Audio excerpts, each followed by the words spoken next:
we now go to Flick Drummond. Thank you very much, Madam Chair. And like all Conservative governments, this is one that believes that people should be encouraged to create wealth and invest it wisely without undue interference from the state, bureaucracy or taxation for taxation's sake.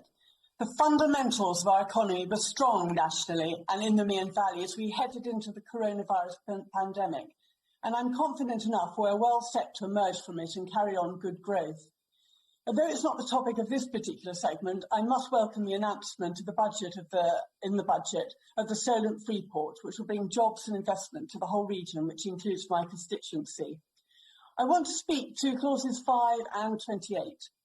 The pandemic has created a major challenge for state finances, and I recognise that the Treasury has to cover the cost of the measures it has taken to support jobs and society. These two long-running strands of policy are the reform of personal income tax allowances and the lifetime allowance in the pension fund accrual. The commitment to a £12,500 personal allowance featured in the Conservative 2015 election manifesto, and I'm pleased that we're achieving it a year early. Since 2010, the personal allowance has grown more quickly than average earnings, and a huge number of workers have benefited. In announcing a freeze between now and 2026, we will see some of that eroded, around £8 billion of income flowing back into the Treasury by 2025-26. And I hope that ministers will ensure that we direct the benefits of recovery at the groups on lowest incomes, who we have done so much to help in government already. Needless to say, I will not be supporting the opposition amendment in clause 5. Another area where I hope an open mind can be kept by ministers is to simplify our pension system in the future. But today I would like to concentrate on the lifetime allowance in clause 28. As many other honourable members will have seen in their postbag, this has been affecting doctors and NHS, senior teachers and others in the public sector who've taken or considered early retirement to avoid breaching the cap.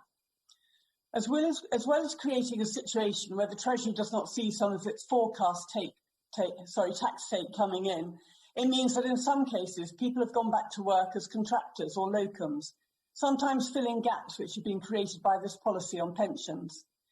The intention behind the lifetime allowance when it was introduced in 2006 was to simplify a large number of regimes. However, in freezing it at just over 1 million without the tie to CPI, we're seeing some complex reworkings of remuneration schemes, and we will see more unintended consequences as growing numbers of people look to find ways to avoid the cap. The BMA survey of GPs indicated that almost half the doctors would consider early retirement to protect their earnings after retirement. While the budget forecast states that by 2025-26 there'll be an additional 300 million of revenue, it doesn't account for other costs which the policy could contribute to. Pension policy generally encourages people to forego current consumption so they can enjoy a higher standard of living later in life.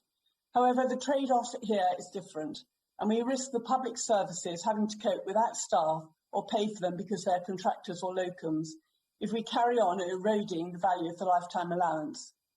I hope the Treasury will look creatively at how we balance ensuring people on higher incomes pay their rightful share of tax, with the need to ensure that skilled and experienced workers will continue to contribute to the wider public good throughout their working lives. Thank you, Madam Chair.